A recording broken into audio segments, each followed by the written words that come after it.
আমরা কিন্তু চাইলে আমাদের স্মার্টফোনের স্টোরেজ থেকে at a time multiples file select করে কাট কপি অথবা ডিলিট করে দিতে পারি।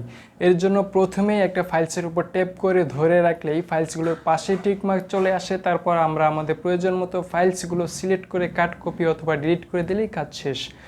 বাট সেম একই কাজটাই যদি আমরা আমাদের পিসিতে করতে চাই, তাহলে প্রথমেই কিবোর্ডের কন্ট্রোল কি প্রেস করে ধরে রেখে তারপর একটা একটা করে ফাইল সিলেক্ট করে কাট কপি অথবা ডিলিট করতে হয়, যেটা আমাদের মতো অলসদের জন্য খুবই পেইনফুল একটা কাজ।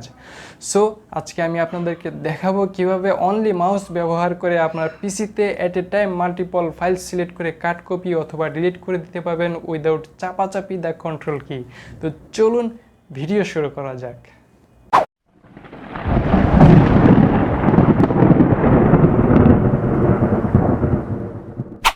তো ভিয়াস, এখানে দেখুন, এখানে আমার 13টি ফাইল আছে। তো এই 13টি ফাইলের মধ্যে থেকে আমি অ্যাপল, ব্যাট এবং ম্যাঙ্গো এই 3টা ফাইলকে একসঙ্গে ডিলিট করব।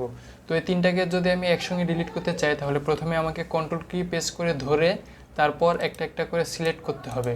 যদি আমরা অনলি মাউস দিয়ে এই মাল্টিপল সিলেকশনের কাজটি একসঙ্গে করতে চাই, তাহলে প্রথমেই আমাদেরকে একটা সেটিং করে নিতে হবে। তো এর জন্য প্রথমে আমরা স্টার্ট মেনুতে ক্লিক করব। স্টার্ট মেনুতে ক্লিক করার পর মাই কম্পিউটারে ক্লিক করব। মাই কম্পিউটারে ক্লিক করার পর আমরা এইখানের উপরের অর্গানাইজে ক্লিক করব। অর্গানাইজ অপশনটিতে ক্লিক করার পর নিচে অনেকগুলো অপশন আসবে। তো এইখান থেকে আমরা এই ফোল্ডার অ্যান্ড সার্চ অপশনটি ক্লিক করব। তো এই অপশনটিতে ক্লিক করার পর এখানে 3টা অপশন আসবে, জেনারেল, ভিউ এবং সার্চ। আমরা এখান থেকে ভিউয়ে ক্লিক করব। ভিউয়ে ক্লিক করার পর এখানে অনেকগুলো অপশন আসবে। তো এইখান থেকে আমরা স্ক্রল ডাউন করে নিচে যাব। নিচে যাওয়ার পর এইখানে একদম নিচেই use check the boxes to select items, তো এই অপশনটিকে আমরা টিক মার্ক দিয়ে দিব। টিক মার্ক দিয়ে অ্যাপ্লাই, ওকে, বেশ, আমাদের কাজ শেষ।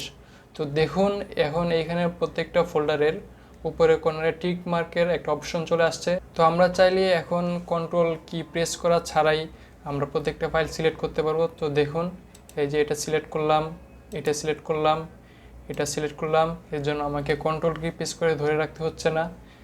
এটা সিলেক্ট করলাম, এখন আমি ফাইলগুলো ডিলিট করে দেব। ভিডিওটি ভালো না লাগলে ডিসলাইক করবেন, আর ভালো লাগলে অবশ্যই লাইক করবেন, কমেন্ট করবেন এবং আমাদের চ্যানেলটি সাবস্ক্রাইব করে পাশে বেল আইকনটি বাজিয়ে দেবেন। দেখা হবে নেক্সট ভিডিওতে ভিন্ন কোনো টপিকে। টিল দেন, আল্লাহ হাফেজ।